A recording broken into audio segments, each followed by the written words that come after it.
वरुण सरदेसाई. धन्यवाद अध्यक्ष महोदय. अध्यक्ष महोदय, या संपूर्ण रेड झोन संदर्भात हायकोर्टाने स्वतः सुमोटो कारवाई केली आणि एमपीसीबी आणि बीएमसी आणि सगळ्या एमएमआरच्या याच्यावर त्यांनी ताशेरे देखील ओढलेले आहेत. मला वाटतं ताईंनी बऱ्यापैकी उत्तर दिलेले आहेत. माझे दोन स्पेसिफिक प्रश्न आहेत.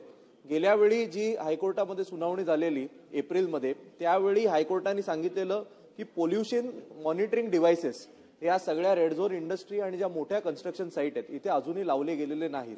त्यावर आपण किती काम केलं? आणि माझा दुसरा स्पेसिफिक प्रश्न आहे की डोंबिवली असेल, इकडे लहानाचा मी मोठा झालो, दरवर्षी कधी लाल पाऊस पडतो, कधी निळा पाऊस पडतो, कधी हिरवा पाऊस पडतो आणि प्रत्येक वेळेला शासनाकडनं सांगण्यात येतं की आता हळूहळू या इंडस्ट्री आम्ही बाहेर काढणार, कारण इकडे आता सगळ्या बिल्डिंग उभ्या राहिलेल्या आहेत. तर शासनाचं लॉंग टर्म धोरण काय?